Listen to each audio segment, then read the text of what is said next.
This video and a couple of others to follow are going to be about the TikTok refugees and the Rednote phenomena that's recently been taking place.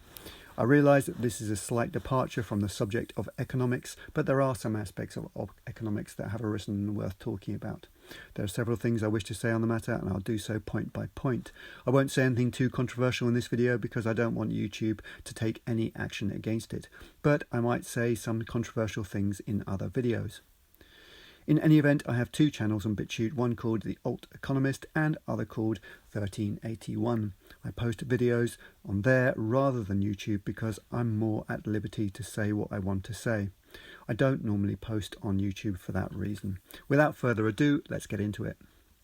Point number one, cross-cultural exchange. As a result of the US authorities briefly banning TikTok in America, Americans went over to another Chinese app called Rednote. A cross-cultural exchange has been taking place with some surprises on both sides. There's much to be said about this, but I'll only say a few things here. As far as I'm concerned, it's great.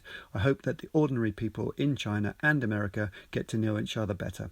It should mean that people can get rid of unhelpful misconceptions and stereotypes, etc.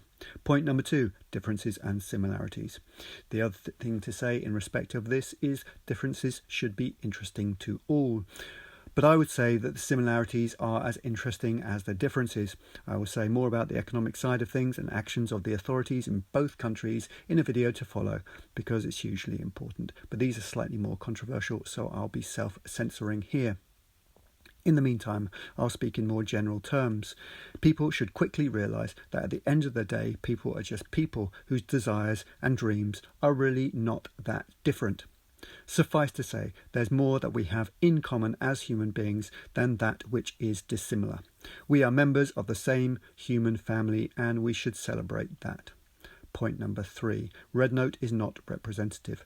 Rednote is not representative of the Chinese population. For instance, Rednote is used more by women than men. The ratio is 70-30.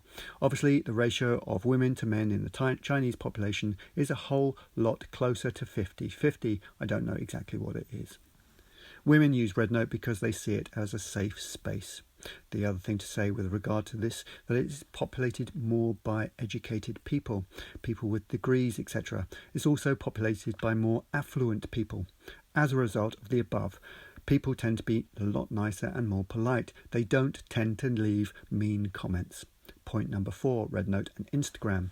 Rednote is similar to Instagram. Likewise, the videos are more focused on lifestyle. Americans going to Rednote will therefore see a more sanitized version of China. It's not the real China. To draw an analogy, it'll be like going on holiday to a country like the Philippines and staying in a seaside, all-inclusive resort where there are restaurants and other stuff within the confines of the resort. The people on holiday need never venture outside into the real Philippines where there is poverty, etc. I'll say more about this aspect in another video.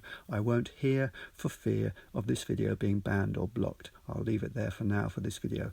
I'd recommend you going over to my Bitchute channels.